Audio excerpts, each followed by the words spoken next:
거룩한 산재물이라고 할 때 영은 영만 있는 것이 아니라 몸과도 관련이 있습니다.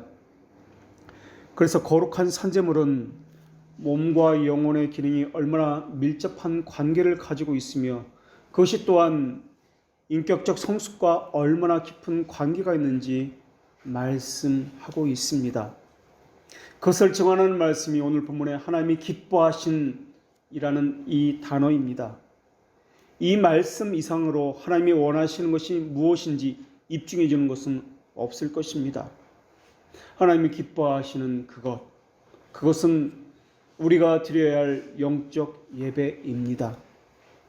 영적이라는 말은 신약 성경에서 보통 신령한이라고도 번역되어 있는데 오늘 본문에서는 그러한 의미로 말씀하고 있는 것이 아닙니다. 오늘 본문의 영적이라는 이 단어는 문자적으로 번역하면은 합당한, 합리적인 이러한 의미를 가지고 있습니다. 합당하다, 합리적이다, 사람의 이성에 기초한 이러한 단어로서 설명되어 있는 것이 영적인 예배다라는 단어입니다. 사람의 이성에 기초해서 고안하다는 그런 의미가 아닙니다. 진리의 영에 의해서, 다시 말하면 성령님의 인도하심과 가르치심인 이 성경에 의해서만 그것에만 의존하는 예배를 영적 예배다라고 말씀하고 있는 것입니다. 이것을 우리는 다른 말로 규정적 원리에 의해서 드리는 예배다라고 알고 있습니다. 성경에서 하나님께서 명하신 것, 그것은 행해야 되는 것이며 명하지 않는 것은 하지 말아야 하는 원리, 이것이 예배 가운데 들어와야 한다라는 것입니다. 성경에서 명하지 않은 것을 행할 때 이것은 하나님께서 원하지 않는 예배입니다. 이러한 예배를 영적 예배라고 하지 않습니다. 그래서 하나님께서는 베드로전서 2장 5절에서 이렇게 말씀하셨습니다. 너희도 산돌같이 신령한 집으로 세워지고 예수 그리스도로 말미암아 하나님이 기쁘게 받으실 신령한 제사를 드릴 거룩한 제사장이 될지니라. 신령한 제사를 드릴 거룩한 제사장이 되어야 한다라고 말씀하고 있습니다. 거룩한 제사장이 되어야 한다. 중간에 다른 사람을 끼우지 말고 자기 스스로 거룩한 제사장이 되어야 한다라는 것입니다. 오늘 본문에서 거룩한 산제물이라는 이러한 용어를 쓴 데는 분명한 이유가 있을 것입니다. 여기서 제물은 예배의 성격을 띤 제사를 이야기합니다. 그런 예배는 합리적이어야 한다라고 말씀하고 있습니다. 합리적이어야 한다라는 말은 우리의 이성, 지성, 정신 이러한 모든 것들을 다 동원하고 있다라는 것을 이야기합니다. 기계적인 것, 수동적인 것, 형식적인 것과 반대되는 말씀이 영적 예배라는 그런 단어의 의미입니다. 그런데 거의 모든 사람들은 예배 가운데 자신의 신체 기능 가운데 예배 중에 어느 것도 동원하지를 않습니다. 지성을 동원하지 않습니다. 의지를 동원하지 않습니다. 그저 로마 가톨릭의 사제가 말하는 것을 그냥 회중들은 앉아서 쳐다보는 것으로 예배는 드려졌다라고 생각하고 있습니다. 생각할 필요도 없습니다. 의지를 가질 이유도 없습니다. 그들은 그저 앉아있기만 하면 됩니다. 그런데 오늘 본문에서 하나님께서 기뻐하시는 영적 예배는 지적인 의지를 요구하고 있으며 의지적인 것을 요구하고 있다라는 영적이라는 단어를 사용하고 있다는 것입니다. 합리적이라는 것, 이 단어에서, 영적이라는 이 단어에서 끌어낼 수 있는 교훈은 우리의 몸을 하나님께 드려지는데, 섬기는 데 있어서 의지적인 것, 지성적인 것, 성별된 헌신을 사용하지 않고는 결코 영적 예배다라는 말을 사용할 수 없다라는 것입니다. 형식과 의식에만 치중하는 이러한 예배는 이교도의 외형적 예식에 불과할 뿐입니다. 이러한 예배는 하나님께서 기뻐하시는 예배와는 거리가 아주 멉니다. 그래서 오늘 본문에서는 그러므로 형제들아 너희를 권하노니 라고 시작을 합니다. 사랑의 관계가 형성되었다라는 것을 전제하는 이러한 호소입니다. 하나님의 자비하심을 바탕으로 우리의 몸을 살아있는 영적인 예배, 산제물로 드려라 라는 것을 탄원하고 있습니다. 거룩에 대한 탄원을 하고 있다라는 것입니다. 이 탄원에서 하나님은 자비하심을 가지고 말씀하고 있습니다.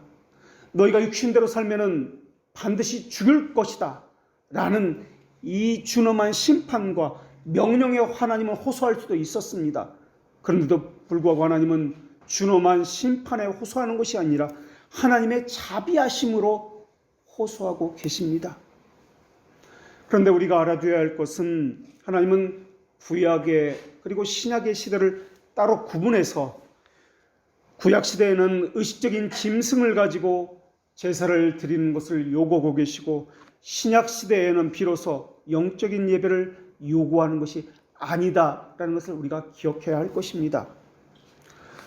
하나님은 구약 성도들에게 짐승으로 드리는 제사를 명하셨습니다. 이때 명하신 것은 흠없는 제물에 자신의 죄를 전가하고 그 무고한 짐승이 자기 대신 죽어가는 것을 보면서 근신하고 내 죄 때문에 저 짐승이 죽어가는 것이구나 라는 것을 보면서 율법을 더욱 잘 지키게 하기 위해서였습니다. 그런 의미에서 구약의 제사는 거룩한 삶, 죄를 짓지 않는 것과 너무나 밀접한 관계가 있다라는 것입니다. 하나님께서 구약 백성들에게 제물을 드려서 제사를 드리도록 했던 이유는 거룩한 삶을 살게 하기 위해서였다라는 것입니다. 신약 시대에도 마찬가지입니다. 더 이상 구약의 의미의 희생 제사를 드리지는 않습니다. 그러나 제사의 의미인 이 거룩, 이것을 잊어버린 것은 아닙니다. 구약의 제사이든 신약의 예배이든 그것은 여전히 거룩이라는 이 언약은 살아있다라는 것입니다. 그래서 구약과 신약을 살필 때 우리가 주의해야 할 것은 구약과 신약이 계속적으로 이어지는 연속성을 가지고 있는지 아니면 불연속성, 끊어져 있는지 불연속성이 무엇인지를 살펴야 한다라고 말씀드렸습니다. 이런 연속성 때문에 신약 백성들도 신령한 집으로 세워져 가야 한다. 이제 너희는 거룩한 제사장이 되어야 한다라고 말씀하고 있는 것입니다. 여기서 거룩한 제사장은 복수가 아니라 단수로 사용되어 있습니다. 모두가 각각 거룩한 제사장이 되어야 한다면 복수로 써야 할 것입니다. 그런데 단수로 쓰고 있다는 것은 또한 하나님께서 명하시는 바가 있다라는 것을 의미하고 있습니다. 구약시대에는 오직 레위 지파에서만 아주 특별한 사람만이 제사장이 될 수가 있었습니다. 거기다가 어떤 특별한 사람을 통해서만 그들의 중보를 통해서만 제사도 할 수 있었으며 기도도 할 수가 있었으며 하나님께 나아갈 수가 있었습니다. 그러나 신약시대는 어떤 특별한 사람을 통해서가 아니라 자기가 직접 하나님께 나아가서 기도할 수 있으며 예배할 수 있게 되었습니다. 제사장의 자격으로 말입니다. 기도도 중보기도가 아니라 자신이 직접 하나님께 할 수 있게 되었다라는 것입니다. 성도들은 더 이상 사람으로 대제사장의 그 약점을 가진 사람으로서 중보를 필요로 하지 않게 되었습니다. 구약시대에는 내가 제사하고 싶다, 기도하고 싶다 그래서 아무나 하고 싶다 그래서 할 수 있는 것이 아니었습니다. 하나님께서 율법으로 제정해 놓으신 제사장 신분을 가진 사람을 통해서만 할 수 있게 하셨습니다. 그런데 성경에는 두 종류의 제사장을 말씀하고 있습니다. 하나는 아론의 반차를 쫓는 육의 제사장을 말씀하고 있으며 다른 하나는 멜기세덱의 반차를 쫓는 영의 제사장을 말씀하고 있다는 것입니다. 아론의 반차를 쫓는 제사장은 옛 언약의 제사장이며 아론의 자손들로 구성되어 있는 제사장입니다. 이들은 육신에 속한 예법을 따라서 제사를 행합니다. 그러나 멜기세덱의 반차를 쫓는 제사장은 오직 불멸의 생명의 능력으로 된 제사장입니다. 이들은 새 언약 시대의 제사장입니다. 멜기세덱의 반차를 따라서 오신 예수님의 영적 자녀들로 구성되는 제사장입니다. 그리고 이들은 새 언약 백성으로 구원받은 성도들을 의미합니다. 그렇기 때문에 우리를 부르심은 다른 것이 아닙니다. 새로운 생명으로의 부르심이며 거룩한 제사장으로서의 부르심입니다. 하나님은 단순히 인생의 어떤 새로운 국면으로 우리를 부르신 것이 아닙니다. 하나님은 단순히 우리를 어떤 새로운 습관을 가지기 위해서, 삶의 방식을 바꾸게 하기 위해서 우리를 부르신 것도 아닙니다. 새로운 동기를 갖기 위해서, 새로운 관점을 갖게 하기 위해서 우리를 부르신 것도 아닙니다. 또 새로운 생명이 들어갔다고 해서 그 사람이 이전과는 다른 존재로서 바뀌는 것은 아닐 것입니다. 이전과 동일한 몸을 가지며 동일한 모습을 가질 것입니다. 그러나 분명히 달라지는 것이 있습니다. 비록 이전과 같은 사람이지만은, 과거에는 율법 아래 있는 사람이었지만은 이제는 은혜 아래 있는 사람이 되었다라는 것입니다. 그 사람의 용모, 신체는 이전과 동일합니다. 그들이 가진 지식, 상상력, 재능, 의무에 대한 이행 능력도 이전과 동일합니다. 분명히 달라진 것은 없습니다. 그러나 새 사람이 되면은 옛 사람은 죽임을 당하고 이제는 새 사람으로 살고 있다는 것은 달라졌다라는 것입니다. 이것은 단순히 옛 생명이 수리되고 좀 더 아름답게 만들어졌다는 것을 말하는 것이 아닙니다. 여러 가지 결점이 제거됐다는 것을 말하는 것도 아닙니다. 울퉁불퉁한 곳들이 매끄럽게 다듬어진 것을 말하는 것도 아닙니다. 여러 가지 미덕들이 새로 생겨났다는 것도 말하는 것도 아닙니다. 새로운 생명이 되었다는 것은 더 높은 차원을 이야기합니다. 성경에서는 이러한 사람을 새 덩어리, 새로 지음을 받은 사람, 갓난아기들, 새로운 도성의 상속자들, 새 하늘과 새 땅을 바라보는 사람들이라고 그렇게 불리고 있습니다. 새로운 존재라는 이 말은 결코 외형적인 것을 말하는 것이 아닙니다. 겉만 번지르르한 윤리나 선행을 한다는 뜻도 아닙니다. 품위 있게 이행하는 아름다운 종교 의식을 행하는 것을 말하고 있지 않습니다. 인간의 고상함을 유지하면서 아버지 되심에 대해서 적절하게 신앙적인 말을 할 줄 아는 사람이 된다는 것도 말을 하는 것이 아닙니다.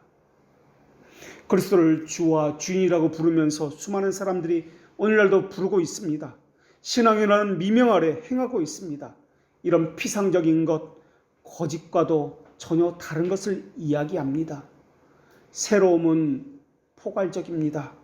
죄를 배격한다는 측면에서도 포괄적이며 선을 포용한다는 측면에서도 포괄적입니다. 하나님은 이런 새로움에 대해서 두 가지 것을 말씀하셨습니다. 의와 거룩함이라는 두 단어로 말입니다.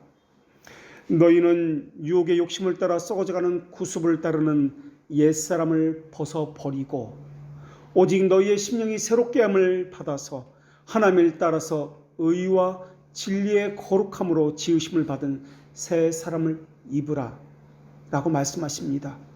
이 말씀에서 의와 진리의 거룩함을 말씀하고 있습니다. 진리에 의존하는 의와 거룩함을 말씀한다라는 것입니다. 그리스도의 신령한 몸의 속성으로 거론되는 첫 번째 것이 의와 진리의 거룩함에서 진리의 거룩함입니다. 거룩함이라는 것은 모든 것을 바르게 함에 있습니다. 사람을 아름답게 하다든지 착하게 한다든지 진실하게 한다든지 할지라도 거기서 거룩함이 빠져버리면은 그저 아름다운 사람, 착하고 진실한 사람만이면은 그것은 거룩한 제사장에 합당한 것이 아니다라는 것입니다.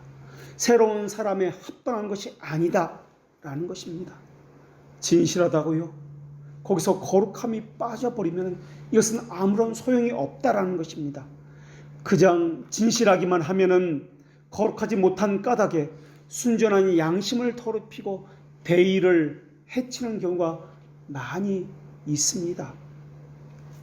아론의 금송아지를 보더라도 그렇고 사도가 되기 이전에 바울을 보더라도 그렇습니다.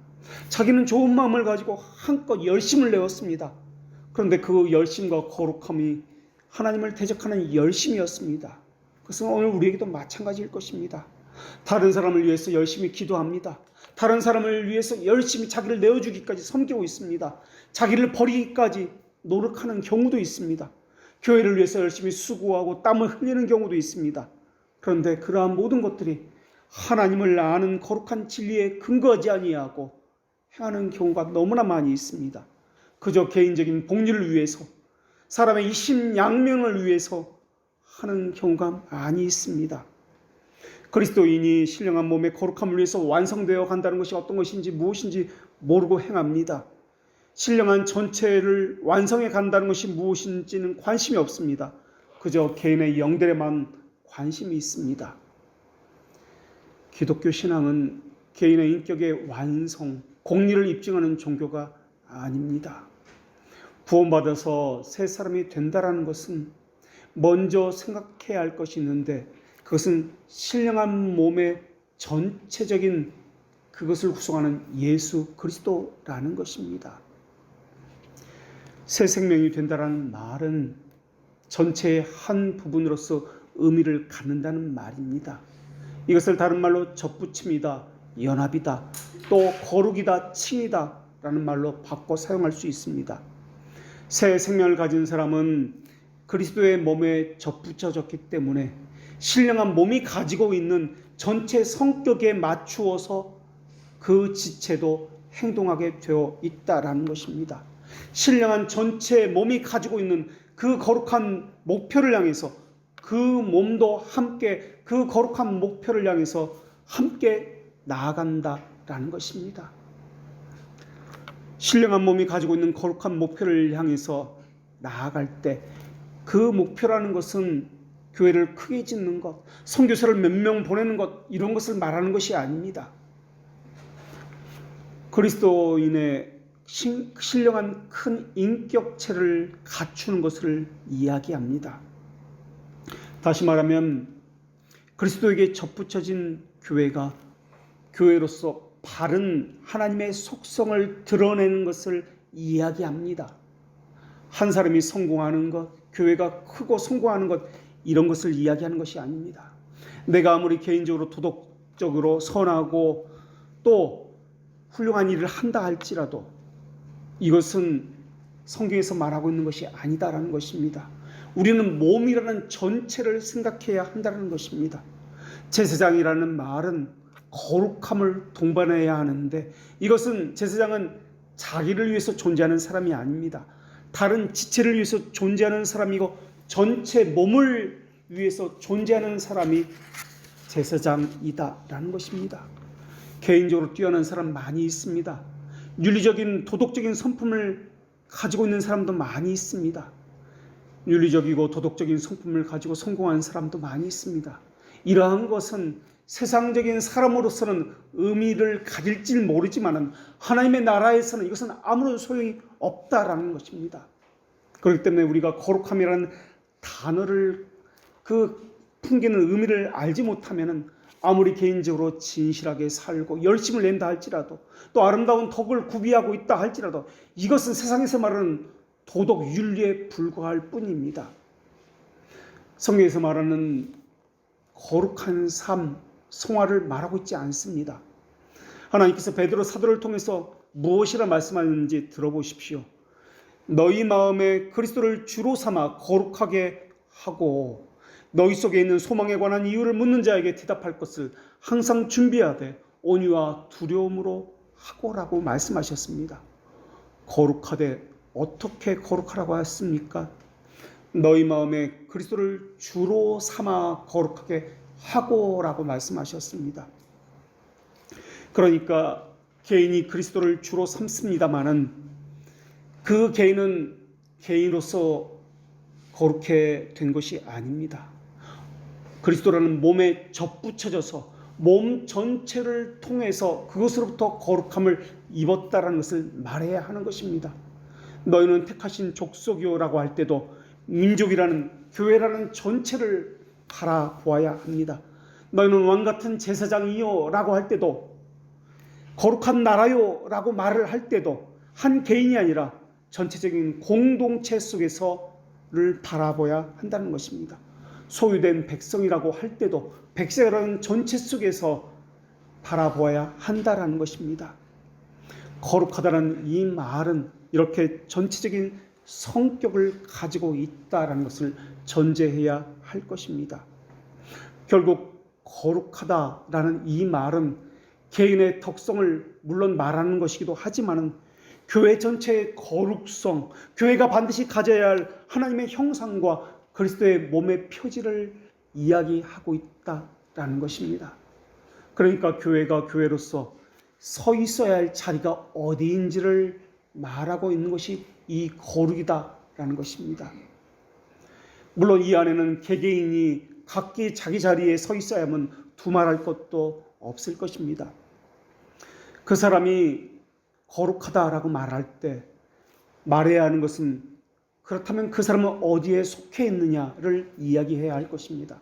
그가 가는 길이 어디냐, 그가 서 있는 위치가 어디냐라는 것을 말해야 할 것입니다. 이것이 거룩이 담고 있는 뜻이기 때문에 그렇습니다. 우리가 이미 배운 대로 거룩이라는 뜻은 구약에서는 카다시 또는 코데시라는 단어를 사용합니다. 신약에서는 헬라어로 하기오스 또는 하기아스모스라는 단어를 사용합니다.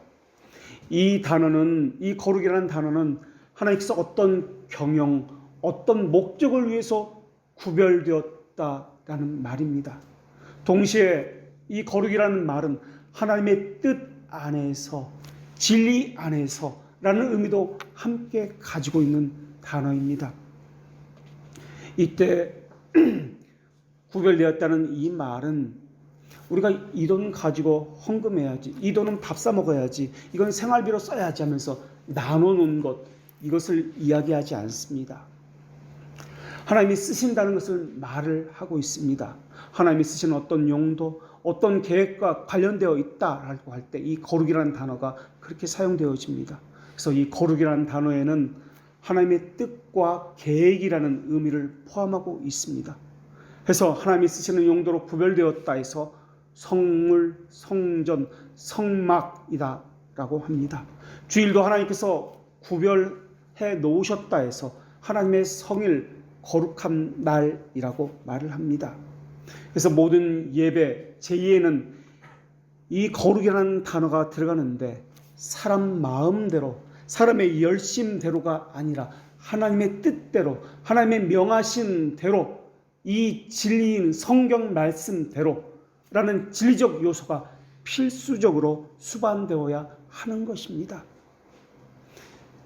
그런 의미에서 예배는 하나님의 말씀인 성경대로 규정적 원리를 말해야 하는 것입니다. 또 거룩이라는 말을 할 때 단순히 구별됐다라는 말로만 이해해서도 안 될 것입니다. 거룩이라는 말에는 이렇게 구별되었다는 뜻도 있고 공동체성이라는 의미도 있고 진리라는 요소도 있습니다. 그렇다면 도덕성과 관련해서 생각해 보도록 하겠습니다. 우리가 생각하는 윤리 도덕이라는 것, 그리고 성경이 말하는 윤리 도덕이라는 것이 얼마나 큰 차이가 있는지를 말씀드리겠습니다. 우리는 성화라고 생각할 때 도덕적인 것, 윤리적인 것을 생각합니다. 거짓말을 하지 않는 것, 참되고 바르게 하는 것, 이것을 생각하면서 성화다, 거룩이다라고 이야기합니다. 우리가 주일을 거룩하다 하여 성일이다라고 이야기합니다. 이것은 시간적으로 구별되었다라는 뜻입니다. 그런데 거룩을 이야기할 때는 하나님에게 구별되었다, 그것만 가지고는 부족합니다. 구별되었다고 말만 하면은 주일이 다른 시간보다 도덕적이고 진리에 대한 그런 요소가 전혀 없습니다. 시간적으로 볼 때 어떤 시간이 다른 시간보다 못하다거나 아니면 더 낫다거나 하는 것은 전혀 없습니다. 물건을 볼 때도 마찬가지입니다. 같은 책상이다, 같은 의자다 할지라도 학교에서 사용하는 의자와 교회에서 사용하는 의자는 같은 재질이고 같은 책상입니다. 그것을 어디서 사용했느냐에 따라서 좀 더 거룩한 것이다, 그렇지 않은 것이다, 성물이다, 성일이다 하는 것도 사실은 거룩에 대한 정확한 표현은 아니다라는 것입니다. 거룩이라는 말은 하나님 위해서 사용되어지면 더 좋은 것이다 라는 의미로서 사용되는 그런 의미로서 말하고 있는 것이 아닙니다. 시간이나 물건은 사실은 아무런 의미를 가지고 있지 않습니다. 언제 어디서든 그것은 하나의 시간이고 물건일 뿐입니다. 거룩하다는 단어는 교회에 적용되어질 때, 다시 말하면 그리스도의 신령한 몸에 적용되어질 때만 거룩이라는 단어를 사용할 수 있다라는 것입니다. 신령한 몸에서 생각해야 하는 것은 교회의 속성입니다. 그 가운데 하나가 거룩성입니다. 우리는 니케아 신조를 고백했습니다. 하나의 거룩하고 사도적이며 보편적인 교회를 믿습니다라고 말입니다. 그래서 교회는 4가지 속성이 있다라고 우리는 고백하고 있습니다. 일치성 또는 통일성이라고 이야기합니다. 거룩성, 사도성, 보편성입니다.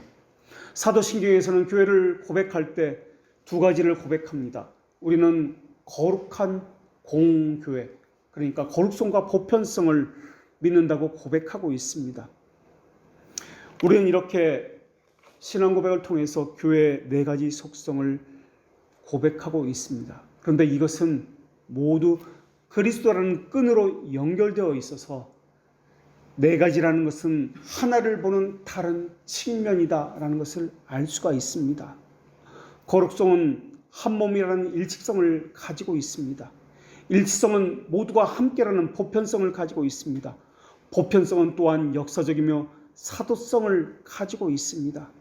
그래서 거룩성을 말할 때, 거룩을 말할 때 분명히 말해야 하는 것은 그리스도의 몸이다라는 것입니다. 그 안에서만 일치성을 가질 수 있으며, 그 안에서만 거룩성을 가질 수 있으며, 그 안에서만 보편성과 사도성을 말할 수 있기 때문에 그렇습니다. 그렇기 때문에 그리스도의 몸은 그저 교회를 말할 때 사용하는 상징적인 단어가 아닙니다. 하나님이 통치하시는 신비한 나라의 특수성과 구별성을 말할 때 사용할 수 있습니다. 신자라는 것은 그리스도와 연결된 유기체입니다. 이것을 말하기 위해서 교회의 4가지 속성을 말하고 있습니다. 그 유기체가 일치성을 가지고 있습니다. 그 유기체가 거룩성을 가지고 있으며 사도성과 보편성을 가지고 있습니다. 그리스도를 머리로 해서 모두가 다 거룩성을 가지고 있으며 모두가 인격적인 관계를 맺고 있다라고 이야기합니다. 그러니까 거룩을 이야기할 때는 거룩의 실제는 예수 그리스도라는 그 이름으로 표시된 인격을 이야기해야 합니다.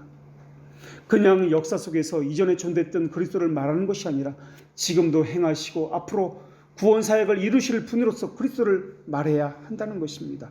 그러니까 거룩을 말해야 할 때는 근원적으로 그리스도가 어떤 분야를 이야기하며 그분이 어떻게 구원을 이루고 있느냐를 이야기해야 한다는 것입니다. 거룩한 하나님께서 인간의 몸을 입고 거룩한 실제가 이 땅에 오셨습니다. 그래서 그리스도를 안다라는 것은 하나님을 안다는 것이요 동시에 사람을 안다는 말입니다. 신성과 인성을 가졌다라고 해서 양성을 가졌다, 이성을 가졌다라고 우리는 이야기합니다. 하나님이 사람의 옷을 입고 이 땅에 오셨다, 거룩한 실제가 이 땅에 오셨다라고 할 때 사람이 어떻게 하나님을 알 수 있느냐 하면 거룩한 실제이신 그리스도를 알므로써 하나님을 알 수가 있다라고 이야기합니다. 그분은 하나님이면서 사람입니다. 사람이면서 동시에 하나님입니다. 그래서 그리스도 안에서 그리스도가 누구인지를 알게 되면 사람이 무엇이며 하나님이 어떤 분인지를 알 수가 있다라는 것입니다. 또 그리스도 안에서는 하나님이 어떤 분이며 우리에게 어떤 일을 행하는지도 알 수 있으며 사람이 무엇인지 어떠한 일을 해야 하는지도 알 수 있다라는 것입니다. 그리스도의 몸은 그리스도의 몸인 교회도 마찬가지입니다. 그리스도를 머리로 하고 있는 것이 교회입니다. 그리스도를 알면은 사람이 무엇인지도 알 수 있으며 어떠해야 하는지도 알 수 있습니다. 하나님이 어떤 분인지도 알 수 있으며 우리에게 어떤 일을 행하셨는지도 알 수 있습니다. 결국 거룩이 말하고자 하는 것은 예수 그리스도이시며 그분의 머리로 하는 교회를 이야기해야 한다는 것입니다. 그렇기 때문에 거룩한 산 제물이라 하는 것은 결코 개인적인 도덕이나 윤리를 이야기하는 것이 아니다라는 것입니다. 거룩한 산 제물을 이야기해야 한다면은 그리스도와 연결지어서 이야기해야 한다라는 것입니다. 그리고 그리스도와 연결된 교회를 말해야 한다라는 것입니다. 그래서 거룩한 산 제물을 거룩한 교회라고 바꿔 말할 수 있다라는 것입니다. 참된 교회는 윤리 도덕적인 것을 배제하지는 않습니다. 그러나 세상 사람들이 말하는 윤리 도덕적인 것과는 근본적으로 다른 것을 이야기해야 합니다. 그렇기 때문에 성경에 나오는 몇 가지 도덕적인 교훈을 가지고 윤리적인 사상을 가지고 신자의 거룩과 성화를 말하면 옳지 않습니다. 도덕률을 가지고 성경은 본다면은 그저 성경은 도덕책이나 처세술에 불과한 책이 될 것입니다. 사상적인 윤리를 가지고 보기 때문에 기독교에 대해서 오해하고 교회에 대해서 허다한 오류가 생기는 것입니다. 인간이 세운 윤리 도덕적을 가지고 이것은 하나의 인격을 완성하는 것을 이야기할 뿐입니다. 성경에서 말하는 거룩이라는 것은, 성화라는 것은 인격의 완성을 이야기하는 것이 아닙니다. 오히려 성경은 인격을 완성할 수 없다고 이야기합니다. 그리고 사람의 인격은 단독적인 존재로서 존재하지 않는다는 것을 성경은 가르치고 있습니다. 사람들은 개인 구원이 성화를 이루는 것이라고 생각하는데 그렇지 않습니다. 구원은 개인적인 구원이 아니라 교회적인 구원을 이야기합니다. 지난 시간에도 말씀드렸듯이 이스라엘 백성이 출애굽하고 구원받지 못했다는 것을 우리가 보았습니다. 금송아지를 만들고 자신들 나름대로는 열심히 하나님을 섬겼습니다. 그러나 성경의 관심은 개인이 아니라 늘 교회였습니다. 이스라엘 백성들에게 관심이 하나님이 있었습니다. 그러나 하나님의 관심은 이스라엘 백성 전체에게 관심이 있었습니다. 교회를 향해 말씀하는 것이 하나님이십니다. 구약에서 이스라엘이라는 교회라고 말씀하셨고 신약에서는 더더욱 교회에 말씀하셨습니다. 그리스도는 그리스도 혼자 가시는 것이 아니라 그 지체인 교회와 함께 가시기 때문에 그렇습니다. 교회도 각자 따로 가는 것이 아니라 함께 가는 것이기 때문에 그렇습니다.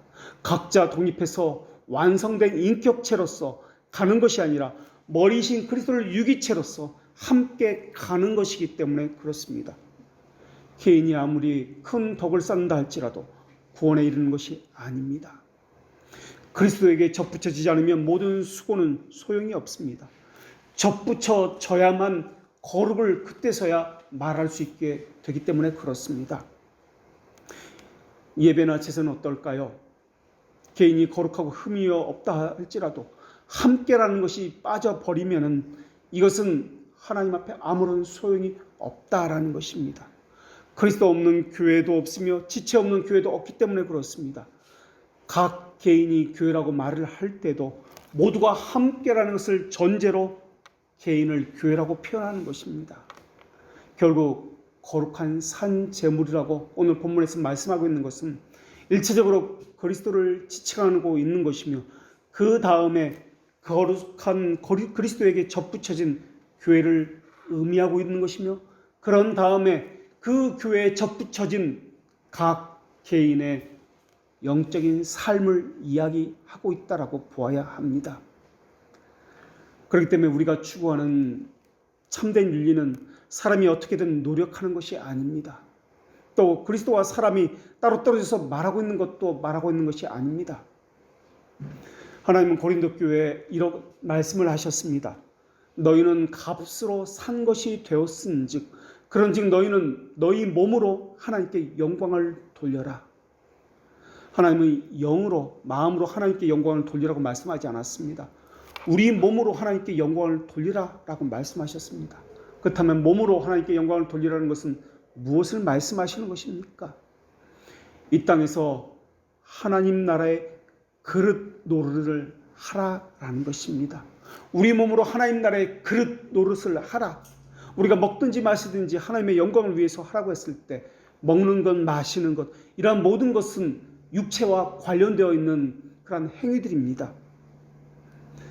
먹든지 마시든지 이것은 우리의 육체의 기능은 물론이고 영혼의 기능까지 무엇을 위해서 그것이 존재하느냐라고 묻고 있는 것입니다.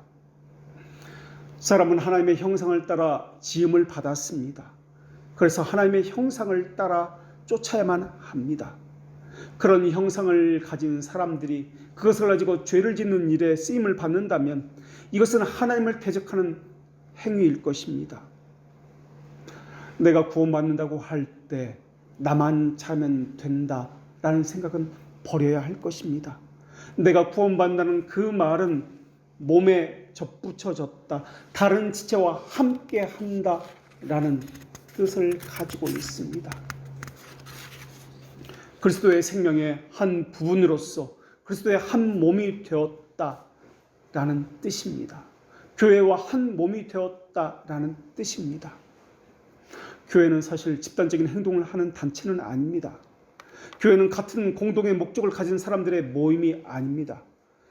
교회는 또한 개인적인 구원이나 윤리도덕적인 성화를 위해 구성된 모임도 아닙니다. 우리가 생각하는 교회는 거룩하다고 이야기할 때 늘 도덕성과 연결시키는데 성경에서 말하는 교회는 그렇지 않다라는 것입니다. 내가 거룩하니 너희도 거룩하라 라는 이 말씀은 나를 본받아 거룩하라는 이 말씀만 들어있는 것이 아닙니다. 그리스도에 접붙여져 연합하라 라는 것이 전제되어 있는 말씀으로서 주께서 거룩한 실제이니까 그분의 지체인 까닭에, 그분에게 접붙여져 있는 까닭에 그분의 거룩성이 우리에게 흘러내려온다. 그래서 모두가 그렇다라는 뜻입니다.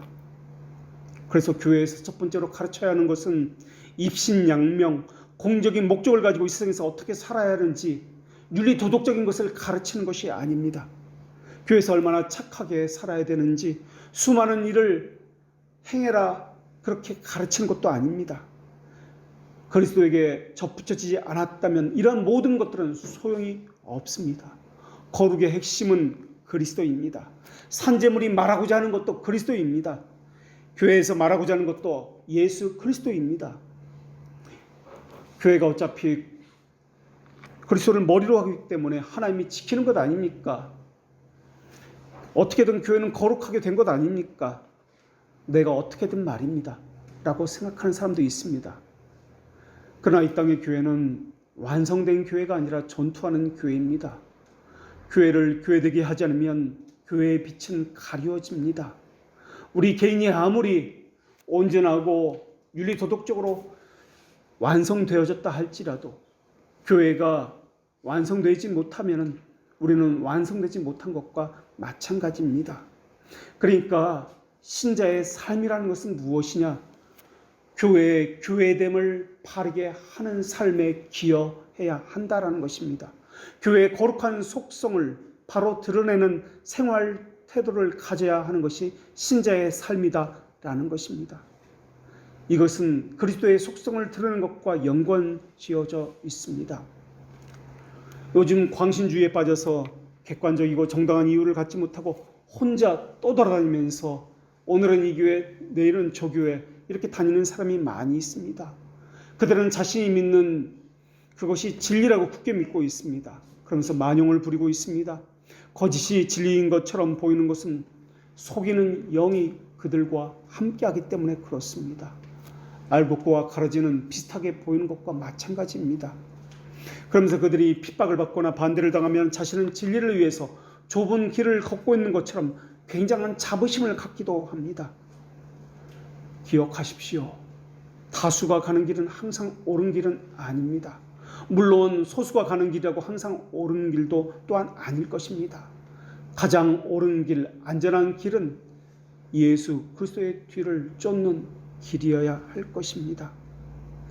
많은 사람이 설교를 한다 할지라도 분명한 진리를 가지고 있다면, 진리를 확증할 만한 증거를 가지고 있을 때, 그때서야 비로소 움직일 수 있어야만 하는 것입니다. 하나님은 믿음에 관한, 소망을 관한 이유를 묻는 이에게 항상 대답할 것을 온유함으로 가지고 있으라라고 말씀하셨습니다. 하나님을 아는 지식, 진리에 기초한 거룩함을 가지고 있어야 합니다. 진리에 대해서 분명히 알고 있어야 됩니다. 진리에 대한 확신이 있어야 됩니다. 그 진리의 근거에서 행해야 하는 것입니다. 진리의 근거에서 행하기 때문에 많은 사람들이 수많은 말로써 설복을 한다 할지라도 자신은 꿋꿋하게 자기 자신을 지킬 수 있는 것이며 하나님의 말씀을 따를 수 있는 것입니다. 이 진리에서 자기를 부인하는 것이 나오며 자기 십자가를 지고 그리스도를 따를 수 있는 것이 나오는 것입니다. 이 거룩은 진리에 근거해야 하는 것입니다. 여기서 참된 도덕이, 참된 삶이 나오는 것입니다. 자기 혼자 진리를 가졌다고 하면서 기도를 하고 무언가 계시를 받았다고 하면서 하는 것은 그리스도인의 도덕이 아닙니다. 많은 사람이 그 길로 가니까 나는 반대로 가야지 하는 것도 자기 주장이 없는 것입니다. 확실한 사상, 확실한 진리, 거룩한 진리에서 나와야 하는 것이 거룩한 제사장이 되는 것이며 거룩한 산 제물이 되는 것입니다. 그때에만 어떤 사람이 와서 성경은 이렇게 말씀한다, 너희들이 길은 잘못됐다, 너희들의 생각은 잘못됐다라고 이야기한다 할지라도 그것은 그렇지 않습니다. 명쾌한 답변을 할 수 있기 때문에 흔들리지 않을 수 있고 자기 길을 걸어갈 수 있게 되는 것입니다. 충분한 근거를 갖지 않으면 헷갈리고 흔들리게 되는 것입니다. 새로운 피조물이라는 것은 하나님의 역작입니다. 하나님의 형상을 가지고 하나님께서 지으신 것입니다. 그래서 하나님의 진리를 가지고 거룩과 의로움으로 하나님의 형상으로 지음을 받은 것이 중생된 자들의 모습입니다. 그래서 거룩을 말할 때는 일반적인 윤리 도덕을 말하는 것이 아니라 그리스도로부터 시작해야 합니다. 하나님께서 우리 안에 선한 의지를 심으셨고 그리스도께 나오도록 하셨습니다. 믿음은 들음에서 난다고 하셨는데 진리를 듣게 하셨고 그것을 통해서 거룩한 산제물이 되는 삶을 살도록 하셨습니다. 이제는 조금씩 하나님을 인식하는 삶을 살게 되었습니다. 그러면서 점점 하나님의 형상을 닮음으로써 자명하게 거룩함이 무엇인지를 드러내고 있습니다. 그래서 그가 하는 모든 생활은 신앙 고백과 신조에서 드러나듯이 그가 모든 행동은 무엇이든지 정직하며 무엇이든지 사랑할 만하며 무슨 일이든지 칭찬할 만한 선행이 되도록 하나님을 인식하면서 그 모든 일을 행하고 있는 것입니다. 그리스도의 진리는 우리를 자유하게 할 뿐만 아니라 거룩하게 합니다. 그리스도의 지혜는 우리의 영혼을 소생시킬 뿐만 아니라 영혼을 정결하게 합니다. 진리가 즐겁거나 아름답고 오래되었다는 이유 때문에 진리를 사랑하는 것이 아니라 진리가 하나님으로부터 왔다는 그것 때문에 진리를 사랑하게 되는 것입니다. 거룩도 마찬가지입니다. 거룩의 윤리 도덕과 관계되기 때문에 사랑하고 그것을 행하는 것이 아니라 그리스도로부터 왔기 때문에 그것을 사랑하고 사모함으로 그것을 행하는 것입니다. 그렇다면 하나님께서 하신 이런 말씀은 무슨 말씀입니까? 그리스도 안에 있는 자마다 범죄하지 아니하나니 죄를 짓는 자들은 마귀에게 속하나니 마귀는 처음부터 범죄함이니라. 새 사람을 입은 사람은 새 사람이 된 이후에 죄를 안 짓는다는 말이 아니라 그리스도께로부터 난 자마다 라는 말씀에 주목해서 그 말씀에 사로잡히게 된다는 의미입니다. 하나님께서 주신 새로운 생명은 죄를 짓는 사람이 아닙니다. 죄를 짓는 것은 우리 안에 있는 옛사람에 속한 자아가 짓는 것입니다. 그리스도에게 속한 자는 죄를 짓지 않는다는 말씀이 그러한 의미입니다. 우리 이 땅에 살면서 영과 육을 가지고 살고 있습니다. 이 땅에 살고 있으나 동시에 우리는 하늘의 시민권자로 살고 있습니다. 그리고 거룩은 오직 그리스도에게만 얻을 수 있습니다. 그렇기 때문에 그리스도에게서 떠나서 있다면 우리는 죄를 지을 수밖에 없다라는 것입니다. 교회가 욕을 먹는 이유는 무엇 때문에 그렇습니까? 그리스도에게 떠나서이기 때문에 그렇다라는 것입니다. 거룩이라는 것은 오직 그리스도에게만 얻을 수 있기 때문에 그렇습니다. 교회가 이 세상에 나아가서 서해 부조리와 싸워야 한다는 주장은 바른 태도가 아닙니다. 우리의 씨름은 혈과 육에 관한 것이 아니요 정사와 권세와 어두움과 세상의 주관자들과 하늘에 있는 악한 영에 대해서이기 때문에 그렇습니다. 하나님께서는 제사나 번제나 수양의 기름보다 먼저 요구하는 것이 있습니다. 그것은 그리스도인으로서 마땅히 품어야 할 그리스도인의 품성을 이야기합니다. 그것은 하나님을 향해서는 거룩으로 나타나는 것이요 이웃을 향해서는 의로움으로 나타나는 것입니다.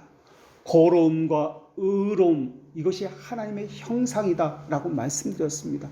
다시 말하면 새로움을 잊게 되면 중생한 자는 하나님을 향해서는 수직적으로는 거룩함이 드러나는 것이요 수평적으로는 이웃을 향해서는 의로움이, 다시 말하면 공정함이, 어떤 상황에서도 잣대가 표준적인 잣대를 가지고 있기 때문에 기울어지지 않는 것, 공평함이 나타나는 것을 이야기합니다.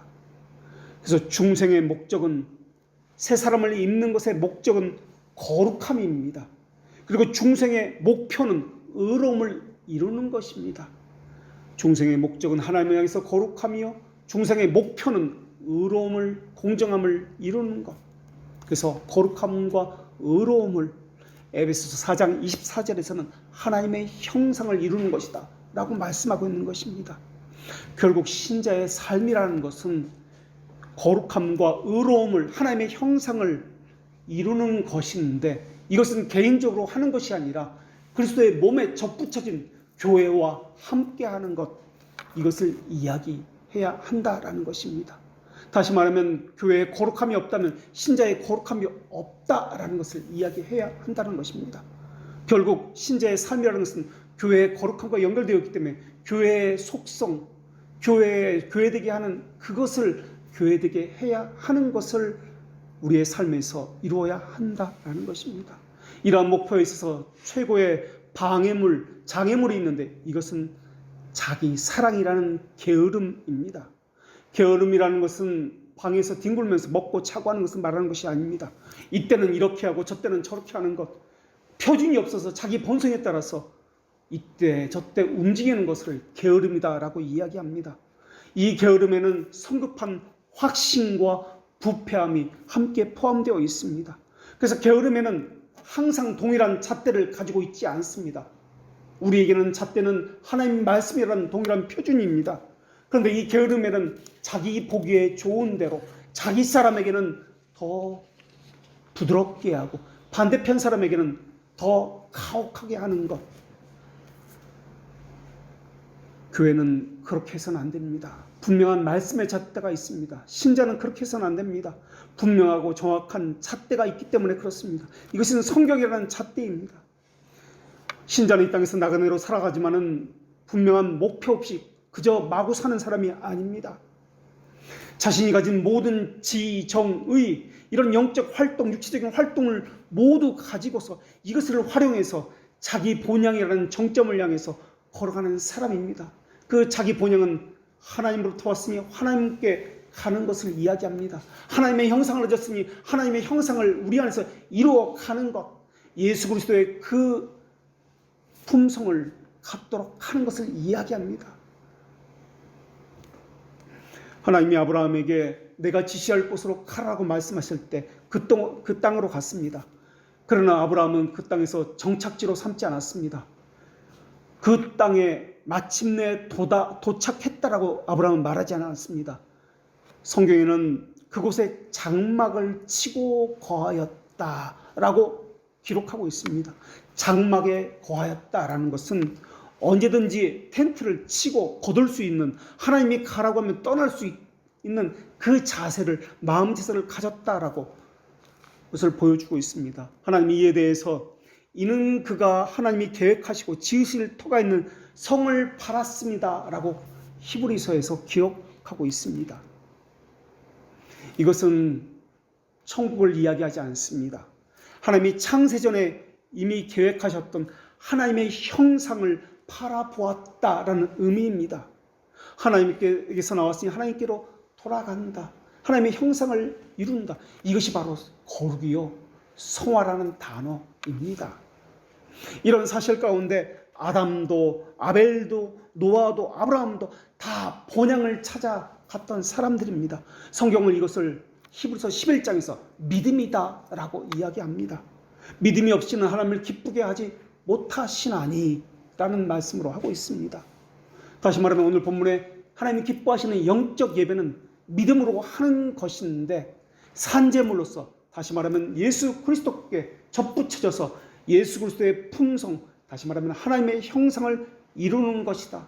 다시 말하면 개인적인 형상이 아니라 교회의 형상을 이루는 것이다. 우리의 신앙 고백대로 교회의 4가지 속성을 이루는 것이다 라는 것입니다. 신앙의 인물들은 하나님께서 이 땅에 보내셨을 때 거룩한 목표에 도달하기까지 매일매일 자신을 말씀 앞에 살폈으며 이것을 전진하는 삶을 살았습니다. 그들의 목표는 그리스도와 일체화되는 것입니다. 연합하는 것입니다. 그래서 그리스도로부터 거룩성을 받아 갖추는 것입니다. 이것이 보편적으로 모든 교회에 접붙여진 모든 이에게 나타내야 하는 것입니다. 신앙의 지적인 요소는 시간이 감에 따라 하나님을 향해서 아는 지식이 있어서 성장해가는 것이고, 신앙의 정서적인 면에서는 하나님이 가지고 있는 그 마음과 일치하는 정서를 가지게 되는 것이고, 의지적인 요소는 하나님이 가지시는 의지에 순종할 수 있는 의지로 나타나게 되는 것입니다. 그래서 우리의 삶은 교회와 함께하는 삶입니다. 그 교회는 그리스도를 머리로 하고 있으며, 그 교회는 반드시 거룩하고 사도적이며 보편적이며 또한 하나의 일치된 그러한 교회를 이루게 하는 것입니다. 믿음을 가지려면 교회가 자기 자리에 바로 서야 합니다. 성화의 삶이라는 것은 교회가 바로 자기 자리에 서게 되는 것으로부터 시작됩니다. 그러나 이 땅을 보십시오. 이 땅에는 아무런 목표도 없이 세워진 교회들이 너무나 많이 있습니다. 그때그때 필요에 따라서 하는 것을 사업이나 하고 프로그램이나 하고 이런 것을 교회의 목표라고 생각하는 교회가 있습니다. 모여서 예배하는 것을 목표라고 여기는 교회도 있습니다. 돈을 모아서 굳이 사업하는 것을 교회의 표로서 정한 그런 경우도 있습니다. 그렇지 않습니다. 교회의 목표는 유일합니다. 그리스도에게 접붙여서 거룩함을 덧입는 것, 이것입니다. 이것이 교회의 목적이고, 교회의 목표는 이웃과의 공정한 관계, 의로움을 행하는 그것을 이야기합니다. 편협하지 아니하는 것, 내 유익만 구하지 아니하는 것을 이야기합니다. 그리스도와 교회가 하나라고 말씀하셨습니다. 우리 역시 교회와 하나가 되어야 되며 그리스도와 하나가 되어야 합니다. 이것을 일체성, 하나됨이라고 고백하고 있습니다. 그 하나됨일 때 거룩성이 우리에게 전가되어지고 이어지게 되는 것입니다. 교회의 목적은 그리스도와 연합하는 것입니다. 교회의 목표는 하나의 거룩하고 사도적이며 보편적인 것이 선명하게 드러나 보이는 것입니다. 개인도 그러하지만 교회가 그리스도의 자태를 가지려면 수많은 반작용과 적의 공격이 있을 것입니다. 예수 그리스도 안에서 경건하게 살고자 하는 자는 핍박을 받을 것이기 때문에 그렇습니다. 그러나 신자는 자기 자신에 있어 그리스도의 새 생활에 새 사람의 생명이 더 분명하게 영화롭게 드러나도록 해야 합니다. 이것은 교회와 함께 해야 하는 것입니다. 거룩한 산재물이라는 것은 그렇기 때문에 결코 개인적인 문제가 아닙니다. 개인적인 윤리 도덕적인 문제가 아닙니다. 교회적인 상황과 맞물려 있으며 이것은 교회와 그리스도와 연합되어 있다는 것을 이야기하며 이것은 또 하나님의 형상을 교회가 덧입는 것을 이야기하고 있습니다. 사탄이 어떤 짓이나 함적인 방식을 통해서 방해하면 교회는 많은 지장과 곤란을 겪습니다. 그러나 하나님이 명하시는 거룩한 제사가 무엇인지, 산제물이 무엇인지, 그 자태가 무엇인지 분명히 알아야만 합니다. 신자는 무엇을 바라보며 살아가는 사람인지 분명히 알고 신앙생활을 해나가야 합니다. 신자 개인의 방향도 없고 교회가 자기 정체성도 없다면 이것은 바른 교회가 아닙니다. 신자든 교회든 같은 방향을 향해 바라보고 있어야 합니다. 동일한 신앙을 가지고 있어야 합니다. 하나님의 형상을 동일하게 이루어 나가야 합니다. 그래서 신자든 개인이든 그가 속한 가정이든 교회든 그리스도에게 연합한 자로서 그리스도의 형상을 이루어 가야 하는 것, 이것이 거룩한 산제물로 하나님 앞에 기뻐하심을 입는 예배입니다. 기도하겠습니다.